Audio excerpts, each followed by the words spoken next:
하나님의 말씀은 사도행전 4장 1절부터 12절까지 말씀입니다. 봉독하겠습니다.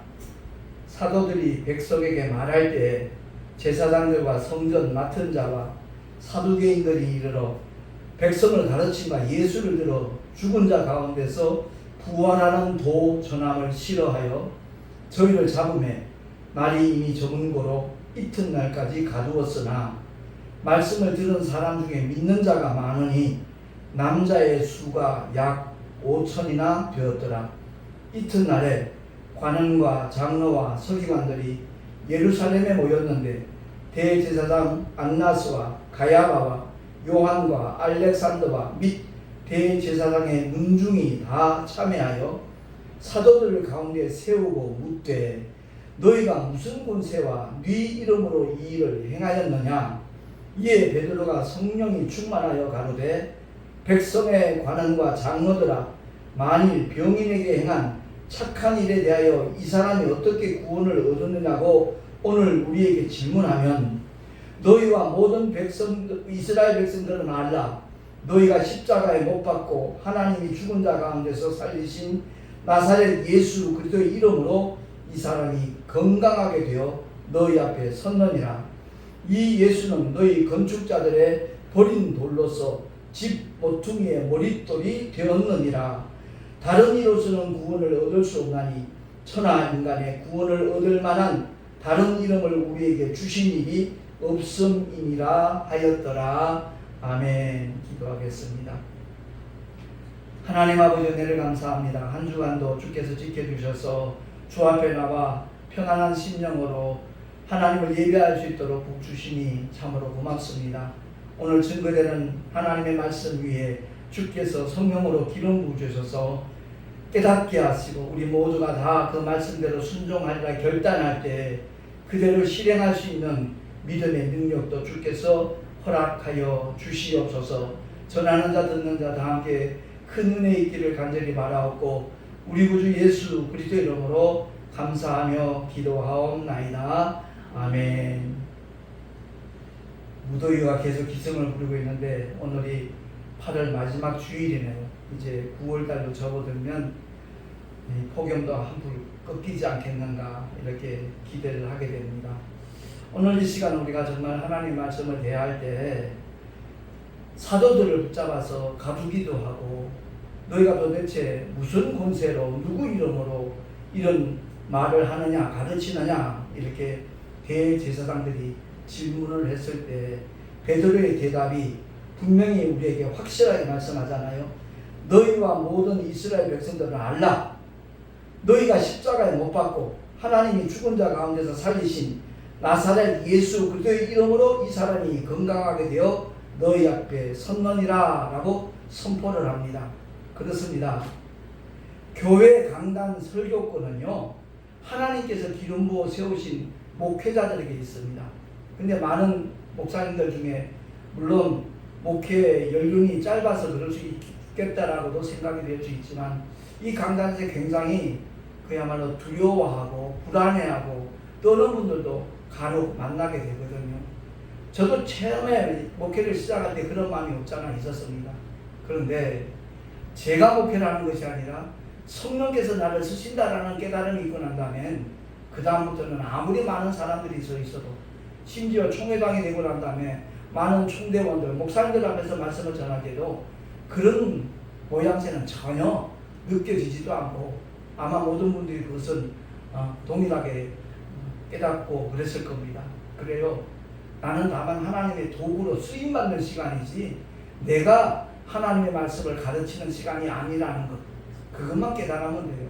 자기가 준비했을 때는 본인이 책임져야 되니까 심적인 부담도 있지만 오직 하나님의 말씀으로 무장을 했을 때 끊임없이 진리의 말씀들을 성령께서 증거를 하시거든요. 그래서 성령 하나님을 진리의 영이다 라고 주님이 미리 일러주셨잖아요.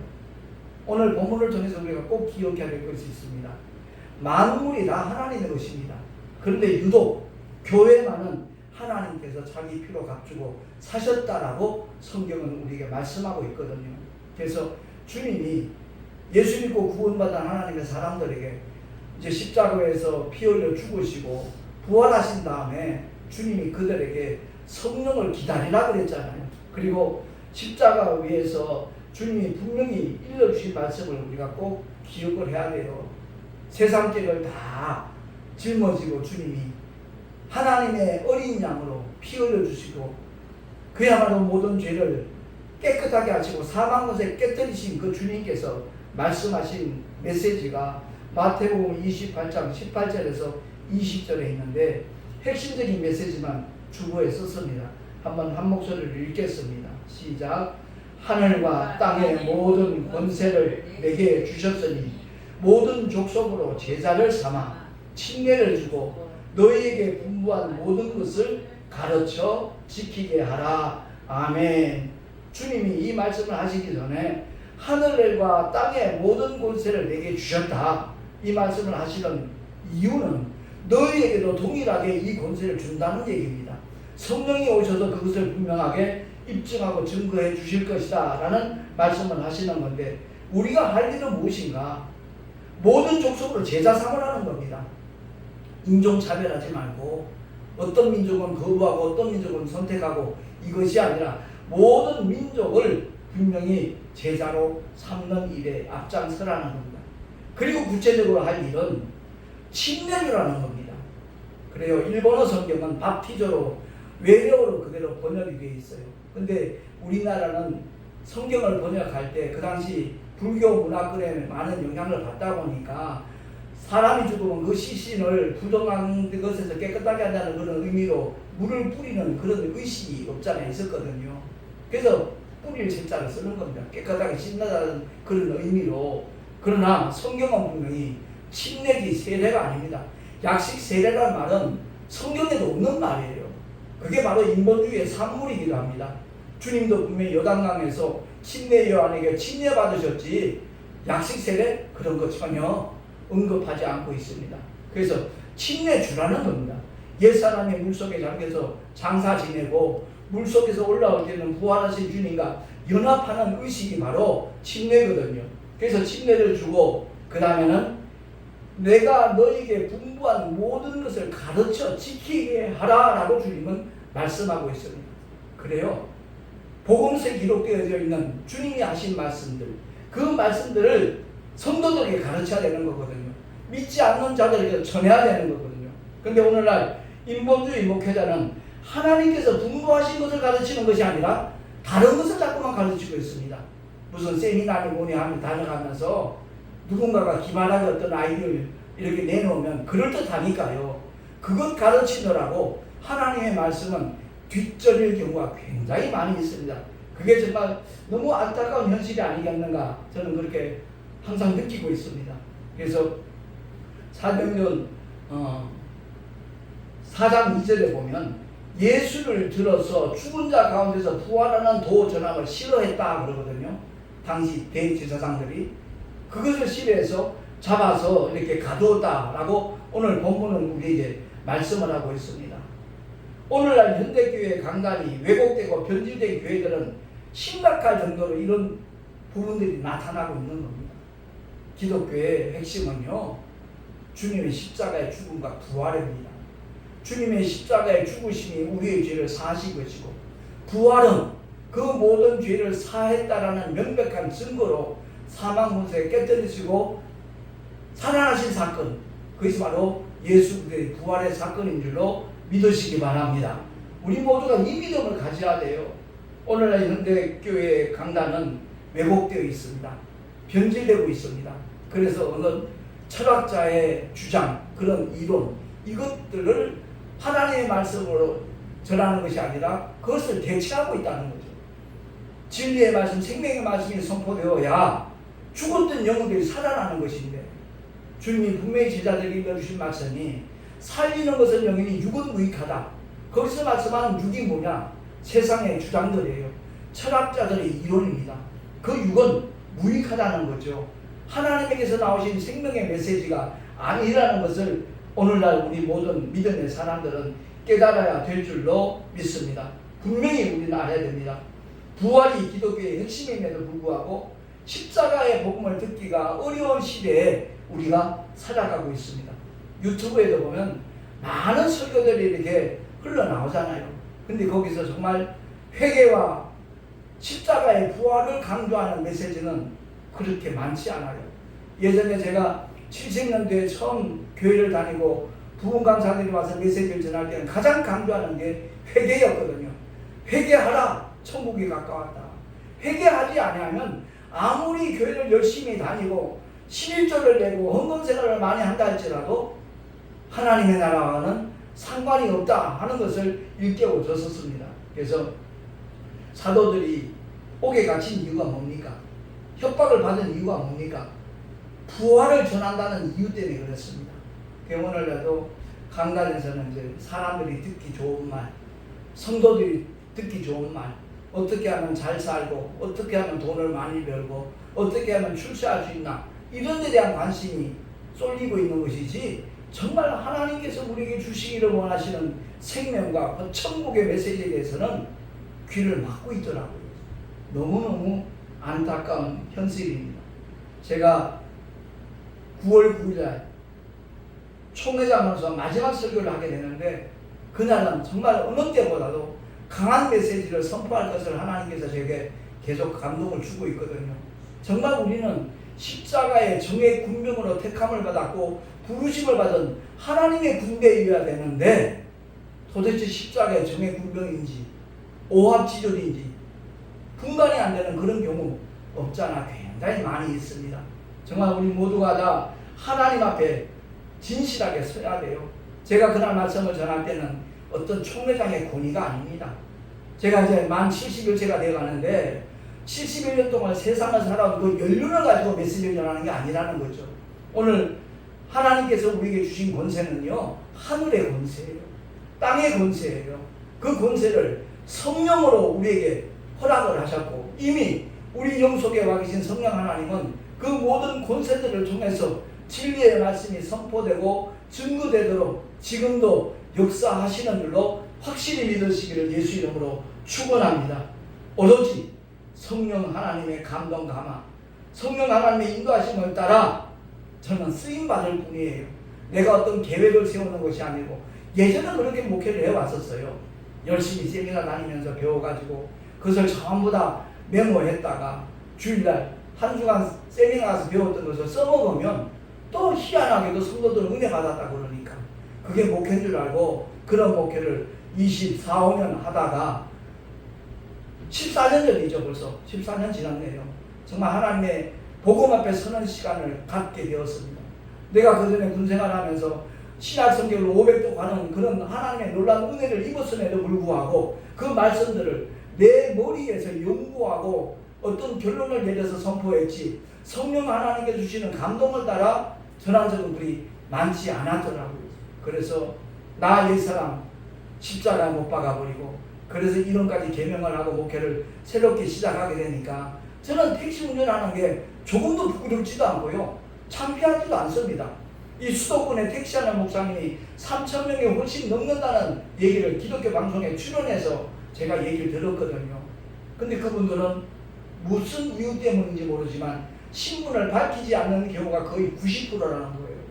솔직히 택시 운전하는 것은 편해요. 사도 바울처럼 장막을 만들면서 직접 천막을 만들면서 복음을 전할 때는 얼마나 그 행색이 초라해 보입니까? 볼품도 없어요. 땀을 뻘뻘 흘리면서 힘쓰는 그 모습이 어떤 영적 권위 같은 걸 그 모습에서는 느낄 수가 없을 겁니다. 그러나 사도 바울은 당신의 사도권을 강력하게 주장하잖아요. 왜? 다메섹 도상에서 사망 못을 깨뜨리시고 부활하신 주님을 직접 만났기 때문에 그의 사도권에 대하여 의심하거나 반대하는 사람들에게는 그가 분명한 증거들을 제시하면서까지 하나님이 함께 하신 이 증거들이 이렇게 있다, 하늘의 시민권을 가지고 있다, 하나님의 나라는 결코 말이 있지 아니하다, 그 능력을 통해서 입증하고 있다는 것을 사도 바울은 가는 곳곳마다 증거했거든요. 바울과 실라가 감옥에 갇혔던 이유가 뭡니까? 저 많은 여종, 그 귀신 들린 그 사람을 정상으로 만들어줬더니 고맙다는 인사는 고사하고 실컷 두는 거 패고 감옥에 가둬버렸잖아요. 그러나 그들은 조금도 낙심하지 않습니다. 오히려 밤중에 그 감옥 속에서 하나님을 찬미합니다. 하나님 앞에 영광을 돌립니다. 왜 그랬을까요? 복음을 위하여 핍박받는 자, 예수 때문에 어려움을 겪는 자, 하늘의 상이 크다라는 하나님의 말씀 때문에, 하나님의 신실한 약속이 있기 때문에 그들이 두들겨 맞고 감옥에 갇힌 그만큼 하늘의 상급이 쌓인다는 것을 누구보다도 잘 아니까 그들은 정말 기쁨으로 하나님 앞에 찬미로 영광을 돌린 줄로 믿습니다. 바로 그 시간에 하나님의 능력이 나타나잖아요. 옥토가 흔들리고 그야말로 착고가 다 풀어지고 창살이 열리고 그들이 얼마든지 자유롭게 밖에 나갈 수 있지만 그들은 감옥 안에 있습니다. 왜? 하나님의 어떤 섭리가 있음을 그들은 알기 때문에 그렇습니다.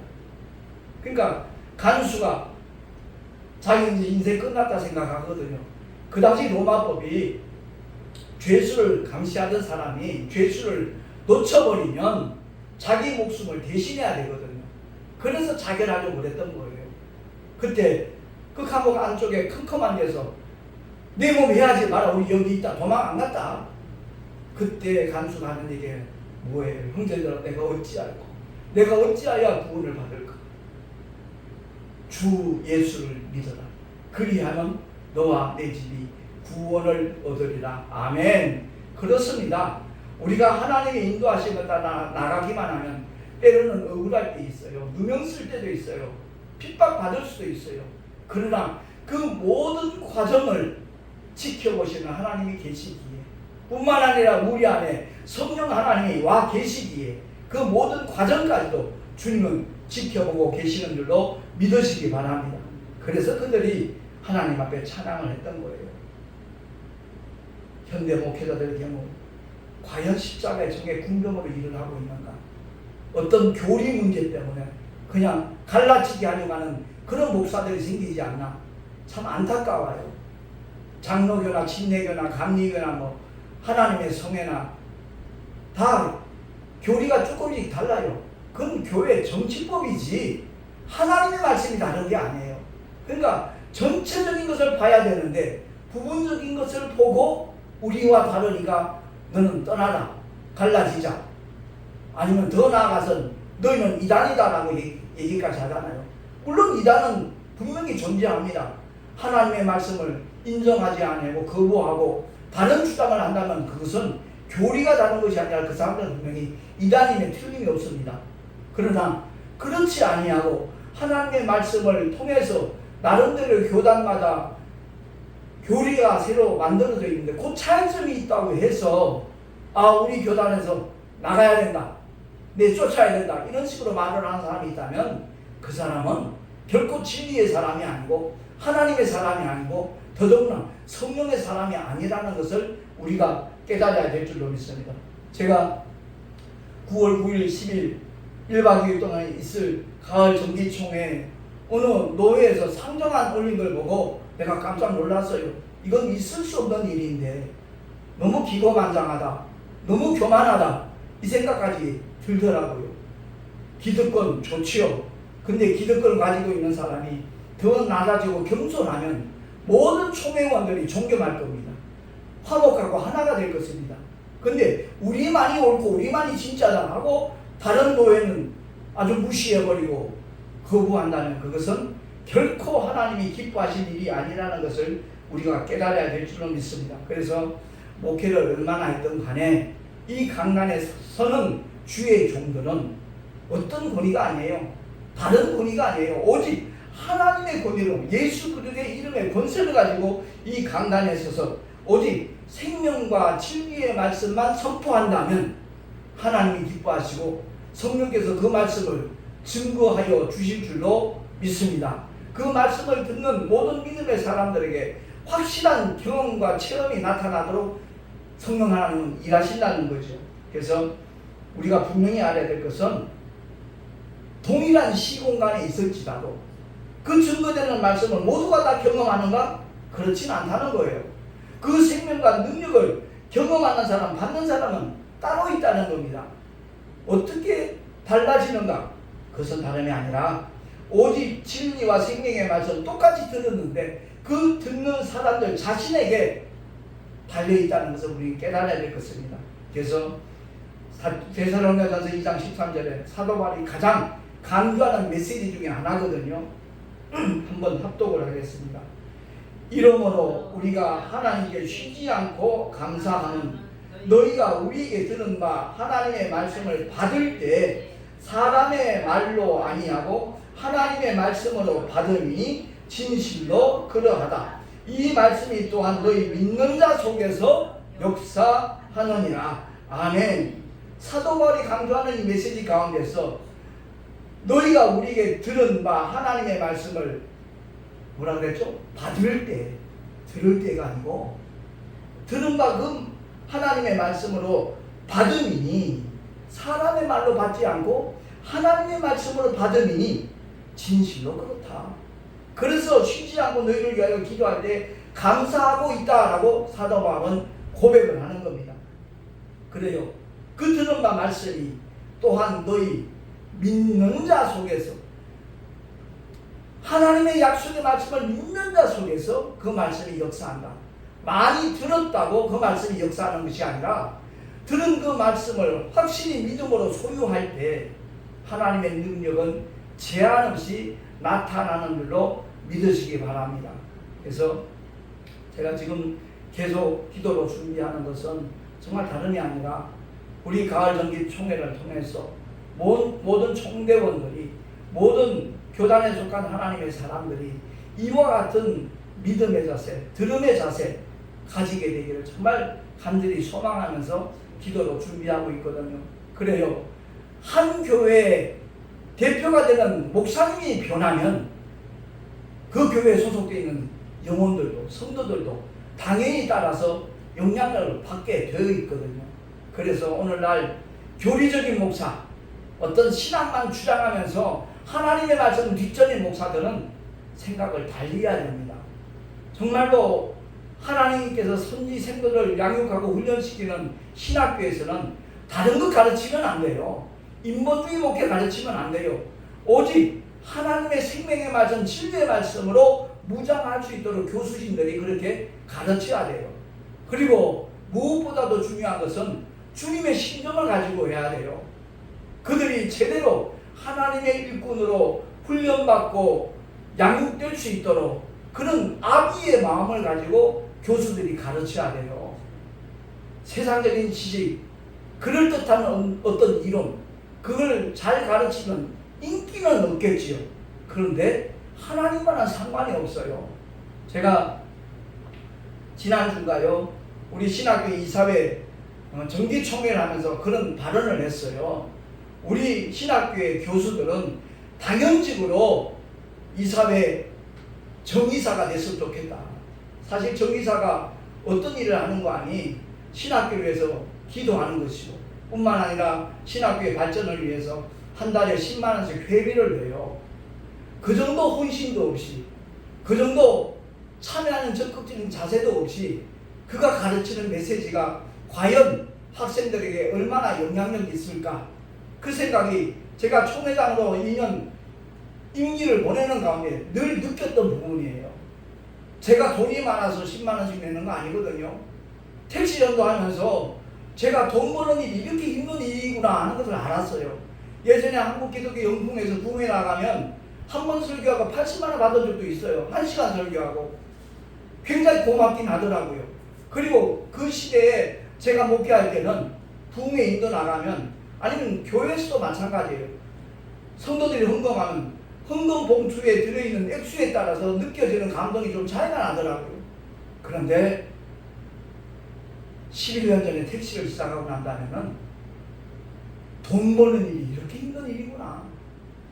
정말 돈 버는 게 이렇게 힘든 일이구나. 그렇게 힘들게 버는 돈을 자기 사랑하는 자녀에게 맛있는 거 하나라도 더 입에 넣어줄 수가 있는데 그걸 포기하고 하나님 앞에 주일마다 5,000원이 됐든 10,000원이 됐든 그 헌금하는 그것이 얼마나 귀한 믿음의 모습인가 하는 것을 제가 깨달았거든요. 그렇습니다. 우리 모두가 다 하나님 앞에 헌신한다고 말은 하면서도 전혀 섬기는 모습도 없고 베푸는 모습도 없다라면 어쩌면 주님은 가정이 여기실지도 몰라요. 그가 한다는 충성 전혀 받지 않으실 수도 있겠다라는 생각이 들더라고요. 그렇습니다. 예배를 드릴 때마다 참여하는 모든 성도들이 동일하게 은혜를 받으면 얼마나 좋겠습니까? 그러나 그들 중에는 전혀 은혜와 상관없는 그런 모습으로 시간만 때우고 돌아가는 불쌍한 영혼들도 없잖아 많이 있거든요. 지금 우리나라가 물 때문에 마실 물이 없어서 고생하고 그런 일은 별로 없잖아요. 근데 제가 어릴 때만 하더라도 50년대 60년대 초만 하더라도요, 소나기가 오면 장독대 뚜껑을 다 열어놔요. 빗물 받아가지고 빨래를 하든지 청소할 때 쓴다고. 근데 한 번은 정말 소나기가 쏟아졌는데 장독대 올라가니까 하나도 안 밖에져 있더래요. 왜? 뚜껑을 안 열어놨어요. 그렇습니다. 아무리 소나기가 쏟아져도 장독 뚜껑을 닫은 채로 놔두면 아무런 효험을 볼 수 없다는 거죠. 마찬가지입니다. 교회에 나와서 주님을 예배할 때마다 하나님께서 하늘문을 여시고 신령한 복권을 내려주시고 있는데 내 마음문이 닫혀져 있으면 어떤 은혜도 경험할 수 없어요. 아무리 진리의 말씀이, 생명의 말씀, 능력의 말씀이 선포된다 할지라도 믿음으로 마음의 문을 열지 아니하면 그 능력과는 전혀 상관없는 삶을 살아갈 수 있다는 사실을 우리가 잊지 마시기를 예수 이름으로 부탁합니다. 그래요. 하나님의 생명의 말씀이 채워지는 만큼 하나님의 능력은 수반되게 되어 있습니다. 나타나게 되어 있습니다. 우리 모두가 다 다른 것 열심히 배우려고 하지 말고 하나님의 진리의 말씀, 생명의 말씀으로 무장을 해서 어디를 가든지 무엇을 하든지 하나님께서 함께 하시는 증거, 하나님이 책임져 주시고 보증하시는 그러한 승리의 길을 우리 모두 걸어갈 수 있기를 예수 이름으로 축원합니다. 그래서 제가 어제 그저께 계속 연락 주고받고 있는 평안의 노회장님하고도 그런 말씀을 많이 나눴습니다만은 우리 신학교가 좀 도약할 수 있도록 새롭게 우리가 한번 결단을 해야 되겠다 하는 마음을 가졌어요. 그 목사님이 우리 교단에 오기 전에 있던 그 교단에서 신학생들을 오랫동안 한 10년 이상 가르쳐 왔어요. 그 목사님의 고백이 그래요. 우리는 후배를 양성하고 후진을 양성하기 위해서 우리 생애를 바쳐야지. 그 12년 동안 신학교에서 그렇게 강의를 하면서 한 번도 강사를 받은 적이 없대요. 그냥 베풀었대요. 왜? 거저 받았으니까. 거저 주라는 하나님 말씀대로 그렇게 신학교에서 교수로 가르쳤다는 거예요. 근데 감사하게도 그 목사님이 몸담고 있던 그 신학교에 귀한 신학생들이 우리 교단 신학교로 들어오고자 하는 그런 움직임이 있기 때문에 내일 모레 화요일날 우리 총회 임원들이 한 번 더 모이거든요. 왜냐하면 가을 정기 총회 때 차료를 이제 만들어야 되는데 오자 탈자 끼어쓰기 이런 거 하나도 없도록 하기 위해서 철저하게 준비하기 위해서 화요일날 총회 사무실에 모인다 그랬더니 그 목사님이 기꺼이 동참하겠다는 거예요. 그 문제에 대해서 함께 의논하고 기왕이면 우리 신학교 학장님하고 교무처장님하고 같이 머리를 맞대고 수기를 해서 정말 우리 총회 동아신학교가 더 발전하고 도약할 수 있도록 더 많은 선지생들로 채워질 수 있도록 우리와 함께 힘을 합치다라는 그 말에 제가 너무너무 고맙더라고요. 그래서 김종선 목사님이 한 20년 전에 같이 21일 구국 금식기도를 같이 했었거든요. 실천 수양만에서 정말 온전히 21일을 금식을 했습니다. 그랬더니 그 목사님하고 나는 자가마치 14kg 빠지더라고요. 21일 그대로 금식을 했더니 그때 만났던 그 정말 뜨거운 어떤 전우회 같은 것도 없잖아 했어요. 사생 결단하고 나라와 민족을 위해서 기도했었기 때문에 내가 이 팀장 맡았고 그 목사님이 4팀장 맡았나? 아무튼 그 팀장을 맡아가지고 팀장들에게 주어진 의무가 있어요. 그게 뭐냐면 그 미션은 뭐냐면 목사님들 한 300명 모여있는 데서 앞자리에서 통성기도를 3시간 하는 거예요. 근데 팀장은 쉬지 않고 이 마이크 앞에서 외쳐야 되는 거예요. 끊임없이. 쉽지 않았지요. 근데 그 3시간 기도 마치고 나니까 내 마음속에 굉장한 담대함이 생기더라고요. 하나님께서 영성을 막 부어주시는, 영역을 더하여 주시는 그것이 몸으로 느껴지더라고요. 그렇습니다. 우리는 십자가의 정의 군병으로 부름을 받았으니까 모든 주의 종들은, 모든 설교자들은 이 강단에 설 때마다 오직 하나님의 권위를 가지고 오직 생명의 말씀, 진리의 말씀만 전한다면 하나님께서 기뻐하시고 그들에게 하나님의 살아계신과 역사하심을 함께 하시는 증거들을 명백하게 보여주실 줄로 믿습니다. 이 본문의 결론이 뭡니까? 다른 이름으로는 구원을 얻을 수 없다. 천하 인간의 구원을 얻을 만한 다른 이름을 우리에게 주신 일이 없다. 그래서 바울의 메시지가 뭐죠? 첫 번째 메시지가 예수는 그리스도다. 그게 첫 번째 복음 증거예요. 그 두 번째 만나면 너희가 믿을 때 성령을 받았느냐? 그게 사도 바울의 메시지의 전부라고 해도 과언이 아닐 겁니다. 예수는 그리스도다. 그 예수는 그리스도임을 믿고 영접했으면 성령 받았느냐? 성령을 구했느냐? 그 성령 하나님은 하나님께서 값없이 선물로 주신다. 예수 믿고 구원받기만 하면 그 믿음만 가지는 구하는 자에게 하나님께서 지체하지 아니하시고 구하는 그 순간 성령이 임하시는 것이다 라고 사도 바울은 피력을 하고 있는 겁니다. 저도 한때는 하늘산 가서 정말 철학기도 내야 성령이 임하시는 걸로 생각한 적이 있었어요. 몇 번 그렇게 시도한 적도 있었어요. 어떤 마음의 변화 같은 거 나타나길 기대하면서. 근데 기도하는 건 하나님이 깨닫게 하시는 것이 네 영 속에 내가 들어와 있는데 넌 도대체 왜 그러고 있냐? 그 말씀을 통해서 제가 얼마나 정말 가슴을 치면서 회개하면서 어리석음을 주님 용서해달라고. 동시에 그 심령 속에 막 환희가 밀려드는데 그 기쁨은 이루 말할 수가 없어요. 표현할 길이 없더라고요. 아무튼 오늘 말씀을 통해서 우리가 복음을 전할 때도 마찬가지입니다. 무슨 권세로 전하느냐? 난 예수 이름의 권세로 전한다. 하나님의 권세로 전한다. 성부와 성자와 성령 삼위가 일체 되시는 하나님의 권세로 전한다라는 당당함을 가지고 복음을 전하면 분명히 성령께서 증거하여 주실 줄로 믿습니다. 아무쪼록 우리 모두가 다 이와 같이 승리하는 믿음의 길로만 질주할 수 있기를 예수 이름으로 축원합니다. 기도하겠습니다. 하나님 아버지 감사합니다. 오늘도 주님의 귀한 진리의 말씀, 생명의 말씀을 선포할 수 있도록 복된 시간 주시니 감사합니다. 우리 듣는 모두가 다 하나님의 생명의 말씀, 진리의 말씀을 믿음으로 받게 하여 주시옵소서. 하나님의 말씀으로 받는 모든 자들에게 동일한 하나님의 능력과 증거들이 분명히 나타나게 될 줄로 믿습니다. 그리하여 끊임없이 승리의 길로 생명의 길로만 나아가는 우리 모두가 다 되게 하여 주시옵소서. 우리 구주 예수 그리스도 이름으로 감사하며 기도하옵나이다. 아멘. 교회 소식 주보를 참고하시기 바랍니다. 9월 4일 다음 주 수요일입니다. 제44차 미라클 국제선교회 연합축복성회에 제가 수요일날 강사로 가게 됩니다. 위에서 기도해 주시기 바라고요. 그 김수아 목사님은 한국기독교 연풍회 때 만난 목사님인데 연결이 되어가지고 지금 세 번째 제가 말씀 전하러 가게 되었습니다. 9월 9일 10일 합동통신 제109차 가을 정기총회가 은행 연수원에서 개최될 것입니다.